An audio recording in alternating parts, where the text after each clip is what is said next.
Welcome back, everyone. In this video, we're going to demonstrate how to use the ramp tool when working with landscapes. This is a super handy tool for making smooth gradients that lead exactly to where you want and need it. Sample uses may include ramps for an off-road racing game, or maybe even a ramp leading up or down to a castle. Let's get to our ramp tool here in our landscape mode.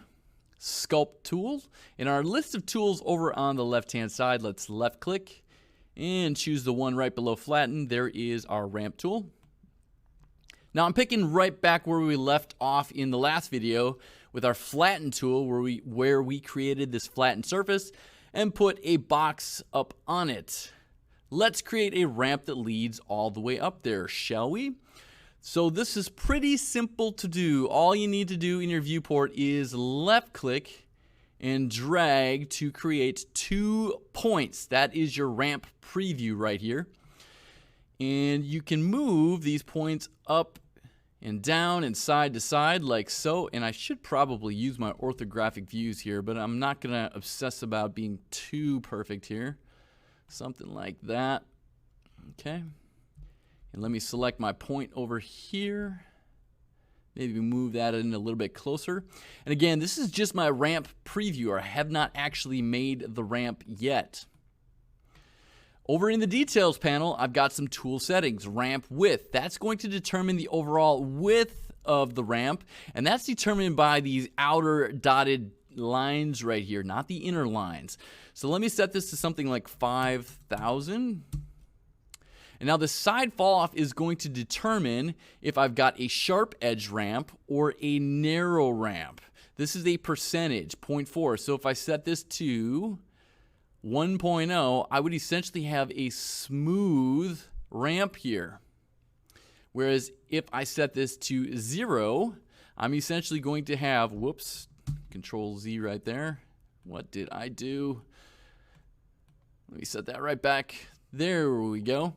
If I set this to 0, this will be basically a sharp fall off from the edge all the way on down. Let me actually create a ramp like that just to show you. So to create a ramp, once I've got my points exactly where I want them, I can just click this Add Ramp button. And boom, you got a ramp. And you can see how steep those sides are. There's no fall off at all. I'm just going to do Control plus Z to undo that. And let me set my side fall off to the other extreme of 1. And now if I click Add Ramp, you can see how it did make a smooth ramp up. However, it's curved all the way up and it falls off along the sides like that. Now let's say that I want to keep this ramp and I want to create a separate ramp. What do I have to do? Well, let's just click this reset button, and that's going to get rid of your 2 points here, and now you're free to add another ramp. Now before I left click and drag to create those 2 points, you can actually also left click to create 1 point, and now I'm not dragging, I'm simply going to left click again to create a second point. And now I'm going to show you another use that you can possibly use this ramp tool for. I'm going to actually take this point right here, put it down below the surface of my landscape, and why don't I select this and sink it on down as well. I'm going to create a side fall off here of, let's say, 0.3.